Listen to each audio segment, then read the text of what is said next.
Bienvenue dans cette deuxième séquence sur les racines carrées puis en rare partie. Nous allons faire quelques activités tirées du livre de Césamat.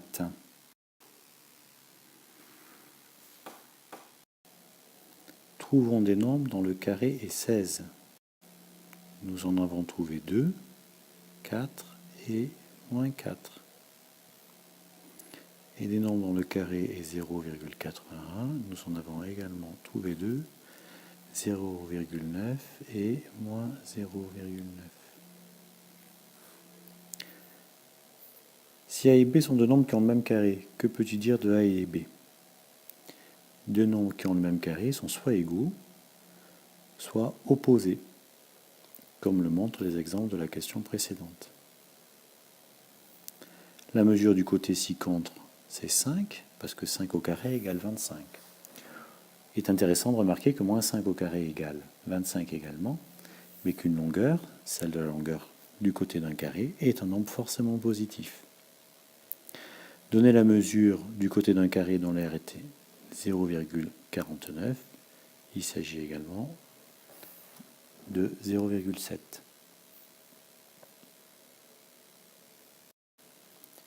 Tracer un carré d'aire 36 cm², on appelle D le côté de ce carré en centimètres. Quelle relation existe-t-il entre D et 36? Eh bien, on a la relation suivante, D fois D est égal à 36, c'est-à-dire D au carré est égal à 36, ce qui nous permet de trouver que D est égal à 6, positif car longueur. Le nombre positif dont le carré est 36 est noté racine de 36. On a vu dans les questions précédentes que racine de 36 égale 6. Le mot positif ici est à rapprocher du signe de ce nombre-là. Le nombre positif dont le carré est 2 est noté racine de 2 et se lit racine de 2. Existe-t-il un nombre dont le carré est négatif? Non. Pourquoi? Parce que le nombre, s'il est positif multiplié par lui-même, va donner un nombre positif, et s'il est négatif multiplié par lui-même, il va également donner un nombre positif, la règle des signes. Un nombre ne peut pas être à la fois positif et négatif, et donc forcément, on aura toujours un nombre multiplié par lui-même sera positif. À l'aide de la calculatrice, donner une valeur approchée au 10 millième de racine de 2. Il s'agit du nombre 1,41421. Recopier et compléter le tableau suivant en utilisant la calculatrice. Les valeurs seront rendues au millième, c'est-à-dire avec 3 chiffres après la virgule. La première valeur, c'est 1. Le 2, on l'a déjà donné ici au millième, c'est 1,414. Pour 3, 1,732. Pour 4, c'est 2. Pour 9, c'est 3. Pour 16, c'est 4. Les autres valeurs, vous pouvez les trouver avec votre machine. Que remarquons-nous? Que ces nombres sont croissants. Certains nombres entiers ont une racine entière. On dit que ces nombres sont des carrés parfaits. Cite tous les carrés parfaits compris entre 0 et 256. Donc il y a 4, qui est le carré de 2. Le carré de 3, c'est 9, donc il y a 9. Puis il y a 16, puis il y a 25, puis il y a 36, 49, 64, etc.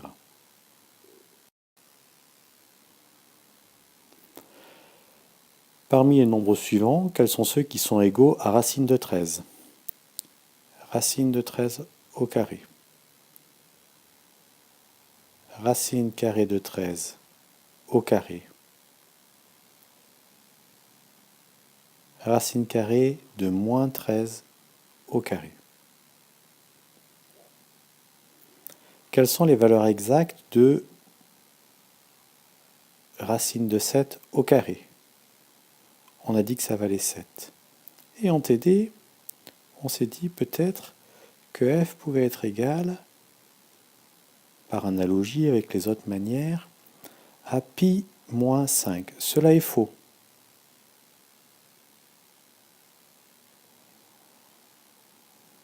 Nous verrons plus tard pourquoi dans le cours. Où est la confusion que nous venons de faire?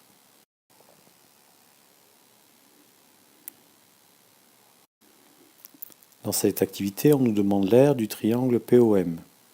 La formule générale de l'aire pour un triangle, c'est la base multipliée par la hauteur qui lui est associée, divisée par 2. Ici, nous pouvons prendre 13 pour la base et 6 pour la hauteur qui lui est associée.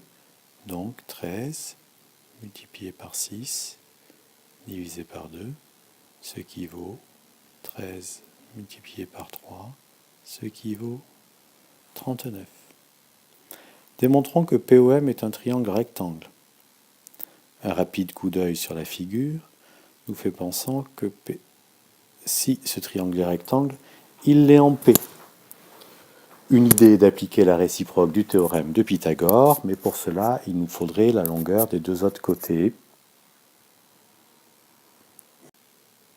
On parle de ce côté-là et de celui-là. Le triangle PHM est rectangle. On peut donc y appliquer le théorème de Pythagore.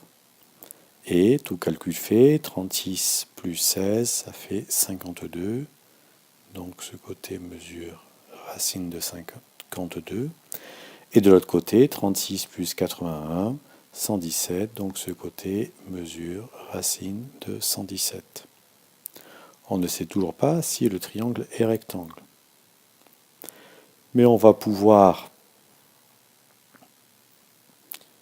calculer la longueur du plus grand côté au carré et la somme des carrés des deux autres côtés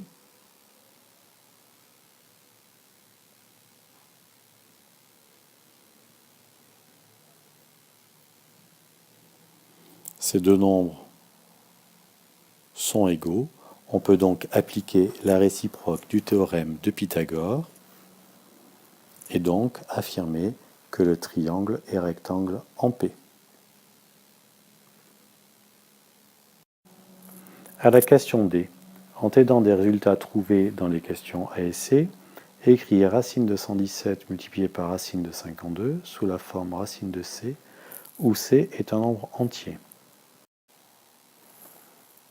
On peut calculer d'une autre manière l'aire du triangle. Racine de 52 fois racine de 117 sur 2 est égal à 39, soit racine de 52 fois racine de 117 est égal à 78.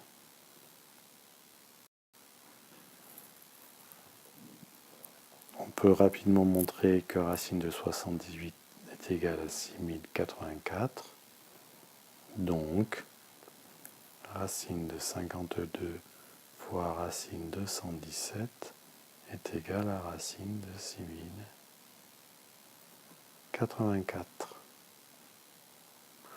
On remarque également que 117 fois 52 est égal à 6084.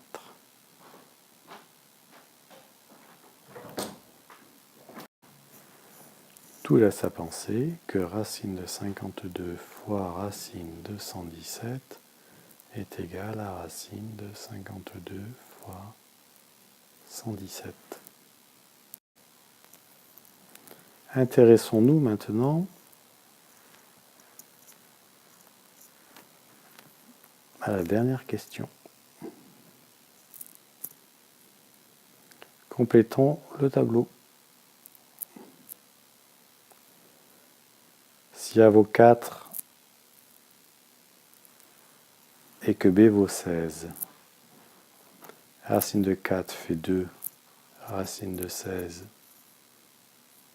vaut 4, donc ce résultat est égal à 8. Et ici, racine de 4 multiplié par 16 égale racine de 64, qui fait 8 également. Racine de 5 fois 2 est égale à racine de 10.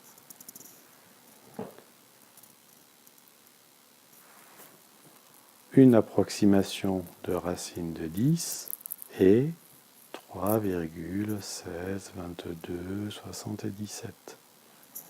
Si l'on fait racine de 2 fois racine de 5, cela revient à avoir 1,414 multiplié par 2,236 et on peut montrer que ce produit est également égal à ce nombre-là. Pour racine de 100 et 64, on montre facilement que cela fait 80 en utilisant la première formule. Et ici, avec la deuxième, on montre que ça fait 10 fois 8 égale 80 également. Racine de moins 2 fois moins 3 égale racine de 6. Par contre, ici, racine de moins 2, ça n'existe pas. Nous ne pouvons pas faire ce calcul. On peut donc émettre la conjecture suivante. Quand on peut calculer les deux expressions données, donc quand A et B sont des nombres positifs, alors on a l'égalité racine de A fois B est égale à racine de A fois racine de B. De la même manière qu'on vient de le faire pour le produit, nous pourrions faire la même hypothèse, la même conjecture pour le quotient. Il est maintenant temps de passer à la partie cours. Quelques définitions. Définition de la racine carrée.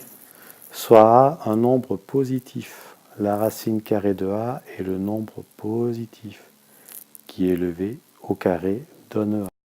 On le note racine de A et on a racine de A au carré est égale à A. Attention. Le nombre positif, c'est celui qui est sous le radical. Le nombre positif, c'est le résultat de l'opération. Dans racine carrée de 2, 2 est positif. Cela vaut à peu près 1,414, qui est le nombre positif ici. Soit A un nombre. Que vaut racine de A au carré? Possibilité. Racine de A au carré est égale à A si A est positif. Racine de A au carré est égale à moins A si A est négatif. Prenons un exemple simple. Racine de 4 au carré. Le résultat est racine de 16 qui est égale à 4. Le nombre 4 était positif. On garde ce nombre. Racine de moins 4 au carré est égale également à racine de 16 et c'est égal à 4. Donc si A ici est négatif,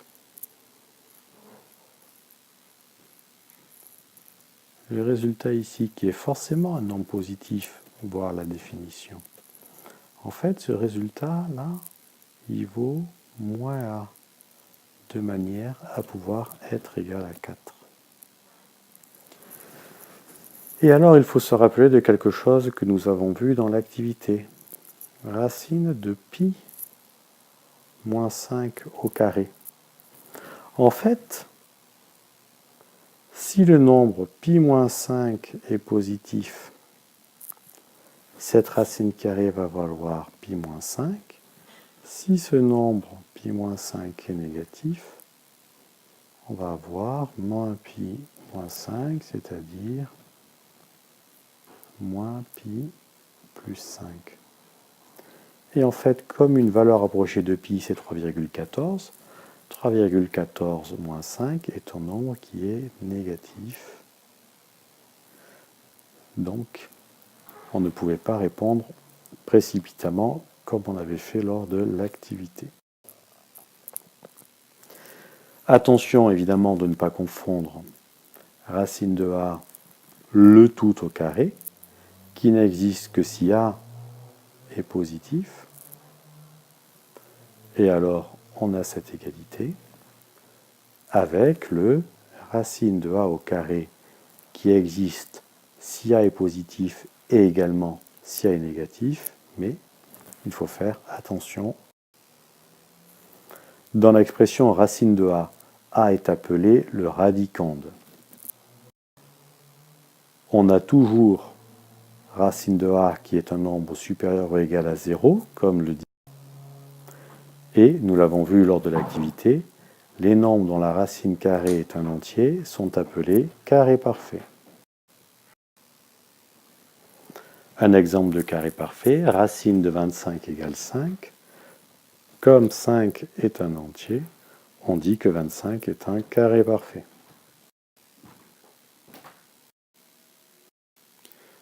Quelques propriétés, celles que nous avons vues lors de la dernière activité, soit A et B deux nombres positifs, on a racine de A fois racine de B est égal à racine de A fois B. A et B ont besoin d'être positifs afin que les parties de cette expression ici puissent exister. Pour que ce nombre-là existe, il faut que le produit AB soit positif, ce qui est le cas puisque chacun des deux nombres a été choisi comme un nombre positif. On a la même expression avec le quotient, avec une condition supplémentaire. Il faut que B ne soit pas nul afin que ce quotient A sur B ait un sens. Et la formule fonctionne de la manière. Un exemple, racine de 9 quarts est égale à racine de 9 sur racine de 4. Racine de 9 vaut 3. Racine de 4 vaut 2. Donc racine de 9 quarts est égale à 3 demi. Attention. Déterminons la somme A égale racine de 9 plus racine de 16. Racine de 9 valant 3 et racine de 16 valant 4. On peut écrire A est égal à 3 plus 4.